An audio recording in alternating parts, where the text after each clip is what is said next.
what I'm trying to say is, my identity was verified at different points while I got here. And these are my physical IDs. I also used my online IDs to kind of log into different websites, checking emails, checking my tickets, things like that. So at every point, I was using both my physical ID and my digital ID. And what we shall discover today is to how to embed trust. How to embed trust in this mobile world where your identity is verified at various stages. I'm here as part of the SD Association. The SD Association has been around since the year 2000, founded by Panasonic, Toshiba, and Santis, and it has about 1,000 member companies. It helps develop, facilitate development of the standards, which is part of the SD card specifications. I'm a senior product manager with Identiv. Identiv is a global security company. We deal with providing trust in a variety of situations like premises, information, and also everyday items. And I'm also in charge of our initiative into the Internet of Things. And we do that by adding trust to even inanimate objects like toys, watches, luxury objects, cars. So come see us if you want to learn a little bit more about trusting the Internet of Things. A quick summary as to what we'll cover today. We'll start with a three-pronged approach. We'll discuss where mobility is today. We'll go a little bit into the technology portion, discuss the identity portion and the secure elements and how the SD specifications help you achieve your goals while creating trust in the mobile world. And finally, we'll just look at some use cases and from the SD Association point of view, what is the call for action. Mobility, probably the fastest growing technology ever. Am I wrong in this, right? So I'm going to take you to the year 2001, a personal space odyssey. I was leaving Chennai to go to San Francisco for the very first time in my life, right? And this happened in March 2001. Any cricket lovers here? You, 2, 3, great. I have an audience here, great. So this was the middle of the Kolkata test in 2001, right? India was already following on. Lakshman and Dravid were batting, and I was making a major life change here by moving to the US, but this is all I was thinking of, right? I was in the plane, 24-hour ride, had no access to the scores. I was in Singapore, probably there was paid internet anywhere, somewhere there, in the airports, but I didn't avail it. No Wi-Fi anywhere. Finally reached there, first chance I got onto a computer, used dial-up, right? Got onto it, checked the scores. I was a little puzzled. It said that Dravid and Lakshman were still playing. These two gentlemen, the entire time I was traveling from here to there, had been playing. It was probably the most pivotal moment in Indian cricket, and I missed the whole thing. And I was cursing technology all the time because it wasn't there for me. But while coming here this time around, I was checking everything from local scores to whatnot. I mean, people say that, are we really connected? Because I was constantly looking at my mobile phone. Our world is changing, and it's changing into a connected world, if you want to or not. And you can see that, the PC market has pretty much reached a plateau. I mean, it's not gone away, but it's not growing exponentially either. We are here at a stage where there's a huge growth in the mobile segment. You have the smartphones, and they're kind of turning into phablets, like a hybrid between the tablets and the smartphones. And Internet of Things is booming, right? When you have machines talking to each other, it takes you out of the equation and allows you the luxury to do other things. And apparently, by the year end of 2020, you'll have about 80% of users access data through various shapes and sizes. Already, we see people using mobile phones for things much more than just data exchange and talking. Now, mobility in SD. SD is the #1 memory card form factor for the mobile phone environment. I mean, those of you who have smartphones here in this audience today will probably have one inside the phone. It also has the 95% of the market share in that particular segment, and 78% of all mobile devices that are manufactured today have a micro SD form factor. The second, I'm kind of trying to juxtapose three different things here. I covered mobility, and I want to talk a little bit about identity. This is sort of very personal to me, right? Identity, of course, it's personal. The reason is, when I left here, this was my name, B. Vijay Kumar. As you know, in Tamil Nadu, we don't have this fancy thing called last name. So I had my father's first letter of his first name as my initial, and my name Vijay Kumar. My friends know me as BV, because every class had multiple Vijay Kumars, so we were BV, SV, and TV. And when I went there, I was forced to have this thing called as last name. I applied for my driver's license with the California DMV, and the clerk joked that he was going to fine me because I was taking up all the spaces in the form. At least I hope he was joking, right? I got and the name Balasubramanian is not that much of a linguistic challenge, but I got this unfortunate nickname, Vijay blah blah blah, wherever I went. And some people even used to just refer to me as that guy with a long name. On Twitter, I owe things, but the best part is when I'm at Starbucks, I'm Bob. Nobody can dispute that name. Lot of names for one person, confusion, sometimes, grievance about how my name is being treated, and identity became a passion for me. I was after securing not just my name, but overall, how do you protect your identity when everybody's ready to butcher it? Just kind of juxtaposed it with people who are trying to hack your identity online and things like that. Just a quick question. If you can think of usernames and passwords, how many usernames and passwords do you have today? Many. More than 10. Each person at least has apparently 17 usernames and passwords for different sites. 17. It is, and have that envelope of, having a lowercase, uppercase combination, and asterisks, and this character, that character, length limitation. You pretty much give up, right? You hit upon one thing which you can remember, and you just replicate it all over the place. What do you think is the most common password in the world? I mean, this has been published. The word password, exactly. And I also learned that the US Nuclear Commission, for the longest time, their password for launching nuclear missiles was 00, 00, 00, and 00.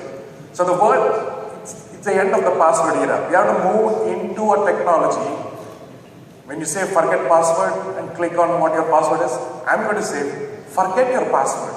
Move on to a technology that doesn't tie you to some legacy thing which you have to remember, right? And that's where technologies like the smart micro SD and other things come into picture. Now we at Identity, we believe in the single trusted identity. This is a commonplace badge that employees have world over. Now at Identity, we use the same credentials built into this badge for trusting your premises.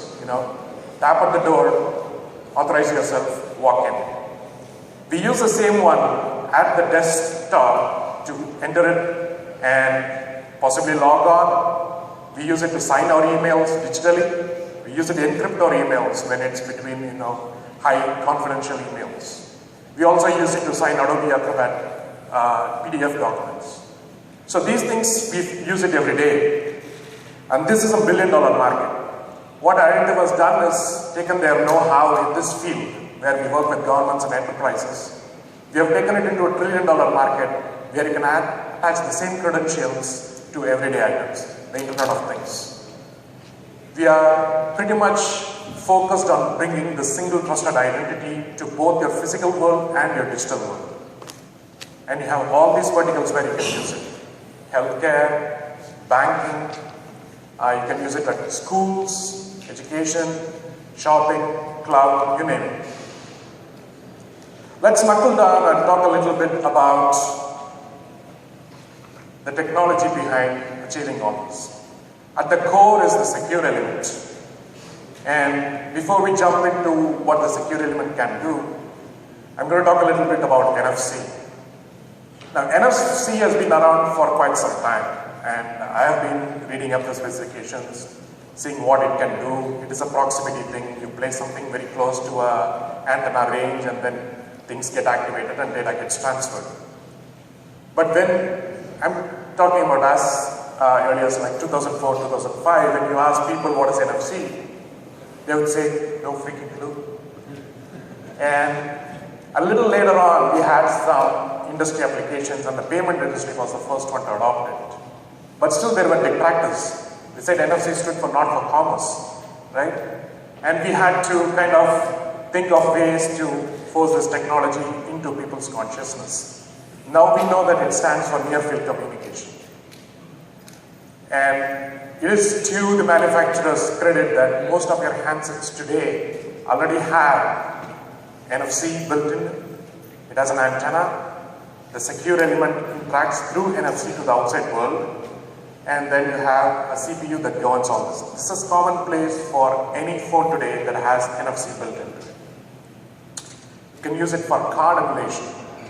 Replace your everyday cards, loyalty cards, credit cards, identity cards, using the secure element, and use your mobile phone instead.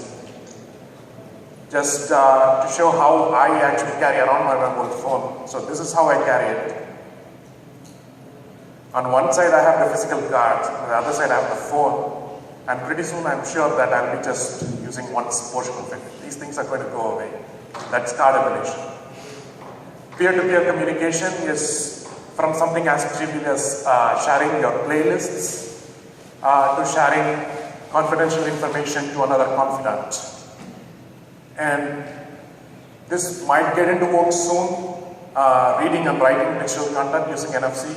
Tap your phone, transfer something onto something that's in a public place, or receive something from there and get benefits on your phone.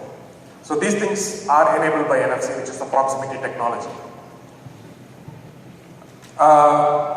Very nice player in this field is the smart micro SD. Now this form factor, smart micro SD, here I'm giving free advertisement for Santis. Their smart micro SD, we have a booth in Hall 3, you can come and see it in action. This form factor is ubiquitous, right? If you have a phone that has extendable storage, you'll have an SD slot. If you have a gaming station, televisions, any smart devices, they'll have an extension slot, and the 95% of the market today is held by the SD. It is a very popular form factor. To have the secure element in this small factor has opened up a world of possibilities. On one side, you have the contactless services. Think of all those things that you can do just by waving your phone. This is enabled by having this smart micro SD in your phone. Think about all the secure token applications that you can do, that you're doing today, that you can replace with using your phone.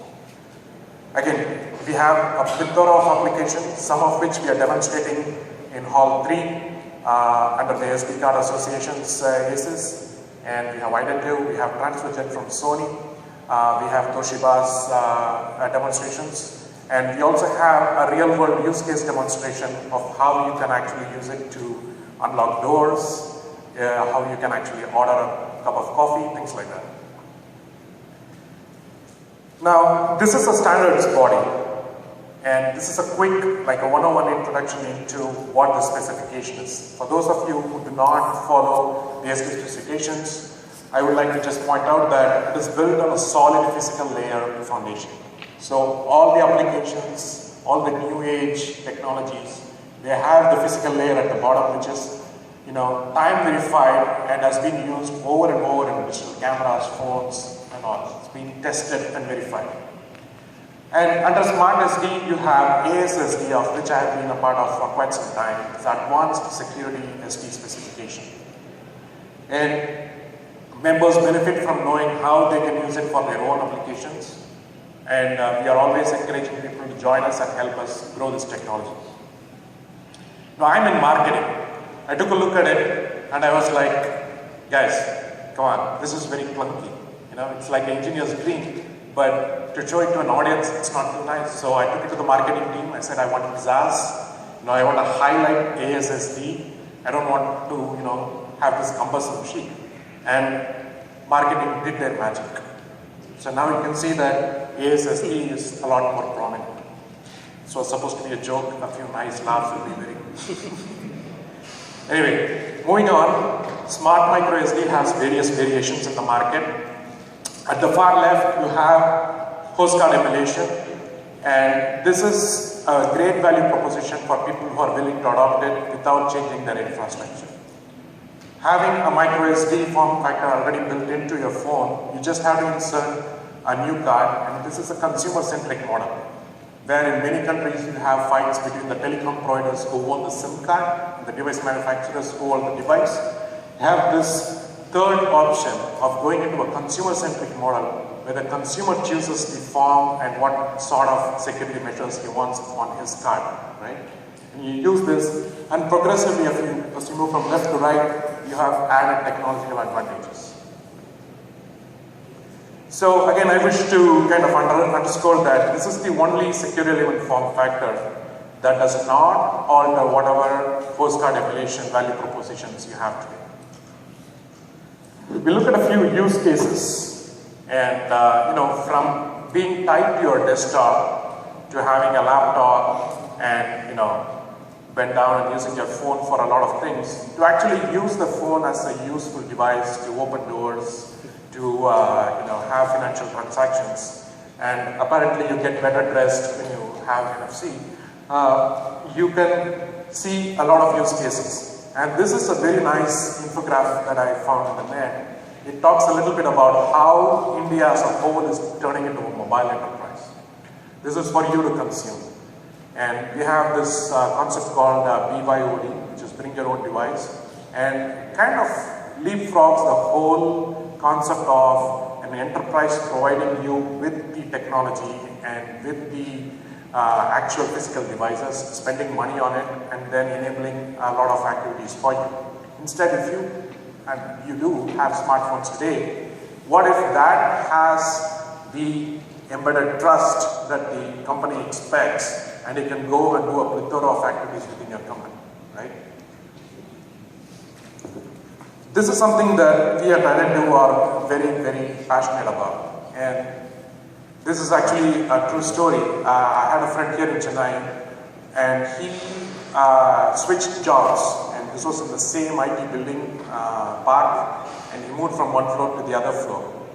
A weekend passed, and he had to, you know, go back to his new job now. He gets into the elevator, shows his card, and goes to the floor he needs, and passes the turnstiles, gets into the building using his card, and this is all, you know, muscle memory for him.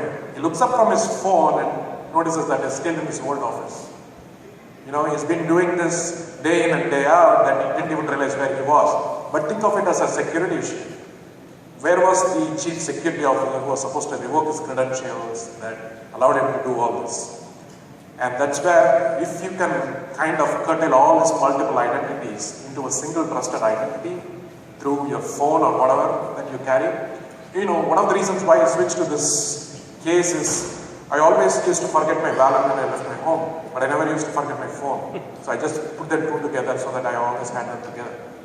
And if you have this, you know, everything contained in micro SD form factor or whatever, you know, derived credential form factor that you can think of at your hand, it's something you wear, something you have, then it actually, you know, transcends all these possibilities. And the chief security officer, he can revoke credentials from the cloud. Microeconomics is again something that is in a growing stage in most parts of the world. The central idea is that, you know, don't spend time working on the infrastructure. Don't set up all those banks and the financial channels that is needed to get across small amounts of money to the needy. Instead, have a system that works with what is already existing, that is backward compatible, right? So if you have the user whose requirement is basically a few rupees every now and then as a loan, or you know, as an investment, they put it back as a savings. Then there is the shop owner or the local post office, which acts as the place where the transaction happens. The bank is actually at the back end. It does the whole ledger work digitally of what is happening. What is going on here? There is somebody who comes in and gives something, and somebody takes it and verifies it, and then they pass it on to somebody else who actually does the monetary transaction. It is actually a big piggy bank. The one thing that you're doing here is verifying the identity of the person who's asking for the money or saving the money. The person who is the middleman in the transaction, his identity has to be trusted by the bank, which is actually doing all this. So one common requirement here is a trusted authority that can initiate all this. So if you have a consumer-centric model wherein everybody has some form of cell phone today. So if you have a consumer-centric model where the user can come in, go to the store, tap in, and their identity is verified, and the middleman, taps into the financial network, his identity is verified. This is again going to be a handheld device, and the bank takes care of the transaction. So in terms of how the whole architecture works, this is how it is. You have the trusted token providers. There's a lot of business to be made there. And then you have the various institutions, which are the service providers, all working to the common man's benefit. All of you have seen the Android One announcement targeted primarily for market here. There are many common threads across the different providers. One major one is, of course, the price. But I would also like to point you to the memory card support, where it says it can go up to 32 gigabytes. And that is through microSD today. And what if you can also have security as a sweet bonus on top of that? And you use it not just for monetary transaction, use it for a variety of applications, right? So I think I kind of covered all the necessary topics here, and more than happy to field questions. Yes? You rightly said this NFC is quite an old concept. Yeah. 2005 units there. Yeah. It was implemented in Düsseldorf and other towns in 2006 and all. Yeah. Why is couldn't actually gone or penetrated to the business, to the people at large? I mean, which were the constraints in the implementation of this? Yeah, that's an excellent question. So gentleman's question is basically why NFC took such a long time to gain credence in the technical world. It is two-pronged actually. One is marketing, right? When you had Bluetooth, yeah, it was a name that everybody could easily talk about. And even before I knew what Bluetooth was, I fancied the name quite a bit. It was marketing gimmick, There's no reason to call it a Bluetooth. But I knew about it even before I saw it in action. And it was the same time period. And Bluetooth was a wireless technology, which was actually slower than NFC, that took credence much faster. So that's marketing. The other one is primarily, this is again near field communication, was trying to grapple between how to differentiate itself from RFID, because that was again how people were perceiving it. This is RFID, this is RFID. That's another acronym, right? To find time to differentiate itself from that acronym took some time. And I was attending all these meetings, all these things. People are talking about the specification, the technicality too much. But how do we reach it to the common man? Didn't come until much later. Names were thrown at it. They decided they'll call it Wave at one point. But Google quickly came up with Wave for something different. The name was out there. It is hit and miss with names. And you all know about soft card, which was the first, mass adoption of NFC payment. It was by Google through their phones. They adopted it in Android, and they went ahead and it was a consortium of companies that adopted it. But then again, at the same time they tried to do it, there was another group of companies that wanted to do it in a different way. It's where the commission goes, right? The retailers wanted it for themselves, the card issuers wanted it for themselves. So there was a divide, and it was unfortunately tied to payment, where everything is about dollars. So again, we had to wait till those things got resolved before we started adoption. And now that Apple Pay is here, everybody knows NFC, right? Everybody wants to be a part of this big NFC trust. And a lot of, like, you see all the jokes, you see all the cartoons.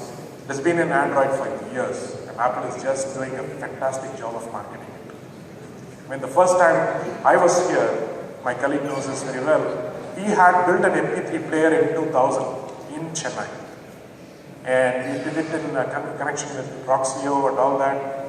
We didn't sell anything, right? The concept of putting MP3 songs in your phone, in your handheld device was just not taking off. And we had a very neat concept too. We went up to the stage where we can actually listen to the songs. Took some while. But when I was going on the highway just outside of the Apple campus, there was like a 100-foot long guitar there. That was all. It was a poster. It said, iPod is coming.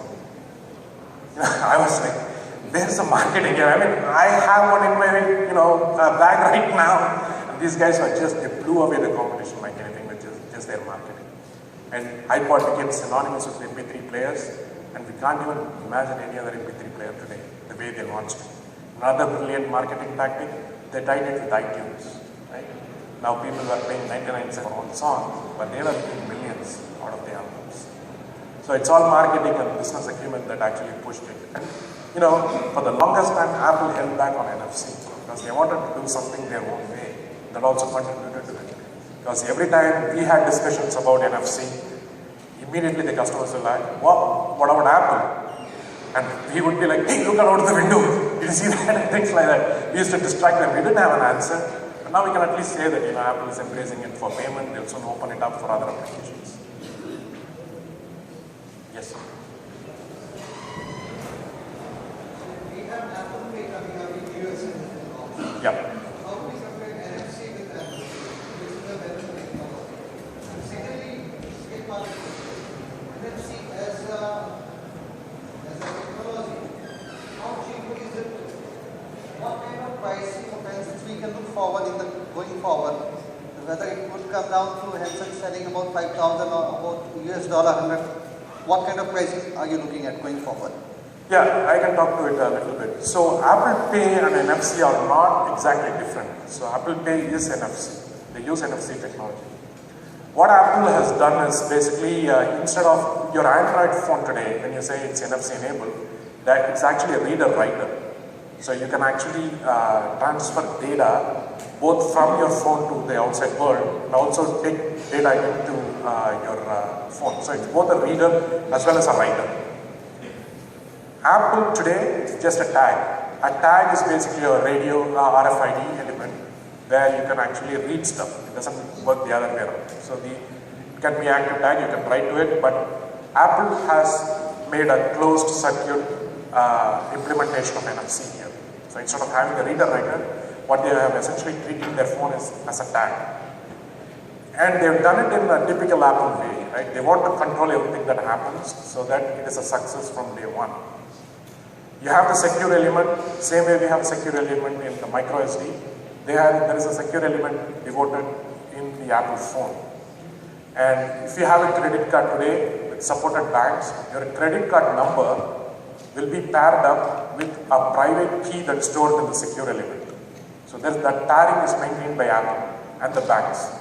Banks, I don't know if they'll know the private key, but it is stored by Apple in the iCloud or wherever. And it's not something that they just have a visible look at it. It is in an encrypted format. When you use your iPhone for payments, your credit card number never goes into the transaction. It is only the unique key that is the secure element that goes up. So that way your credit card details never actually take part in the transaction, right? And for every session, you have the private key that generates a session key, and it makes use of a thumbprint, the touch ID that's in the Apple iPhone. So it's a two-factor authentication of who you are. Again, your identity is being verified with your thumbprint. And Even if somebody intercepts that particular transaction, it is useless because they can't use it again because it's a session key and they don't have their thumb to use it. That is Apple's model. Why it has kind of caused a panic among the retailers is they don't make commission out of any of this. So, for the traditional credit card business, it's all about commission. Every time you swipe your card, somebody makes some money there. But if you tap your phone, Apple is making the money, nobody else is making. So, I hope I answered your question. Yes. Affordability of the phones with NFC. Yes. What kind of pricing are you looking at in coming days? Yeah, that's an excellent question. So, I'm going to sidestep and talk about smart micro SD again. So, I'm saying smart micro SD is a consumer-centric model. So, the affordability really depends on your need for security there. So, I showed you 3 different models. What is the basic first card emulation model, which is of course offered by like an off-the-shelf thing. You can pick up the smart micro SD off a shelf, put it in your phone and start using it. And it gives you a postcard emulation because Android 4.4 today already has HCE as part of its DNA. If you want to start adding other elements to it, for example, I talked about advanced security. You are combining it with NFC. And for those things, it's a value proposition model. It really depends on your application. For a retail kind of a model, the cost is not too high. You're already using smart micro SD today. You're just using it for something other than just storing your pictures and your videos. But if you're going into enterprise and government applications, where you have to have a handshake to kind of determine who you are, and then the handshake has to be logged in and stored, then you go in for the higher price models. I don't know about the price models yet because it's an evolving technology, but suffice to say that it is whoever is able to afford expectable memory can actually invest in this.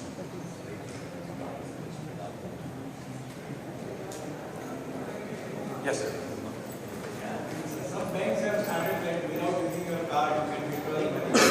Like smart SD card, are you using kind of technology where with the help of your mobile phone, you can withdraw the money from the ATM? Exactly, yeah. Can you do that? Yes. Smart SD card. So what do you do when you go and withdraw money? In a typical ATM, you use your max strike, right? The ATM sends in your card, then you punch in possibly a 4-digit PIN that is unique to you. It matches it with the card, and then you take whatever money you have in your account, right? Now, the physical components are basically the card and the PIN you type in. And what NFC is doing with Smart Micro SD is that it is putting that into a secure element, which is far more secure. I mean, even if you lose your phone today, you have the Find My Phone and all those features, you can actually cancel your card. Nobody will be able to use the credit card details that are printed. And like I said, the credit card number never takes part in the transaction. It is only the highly secure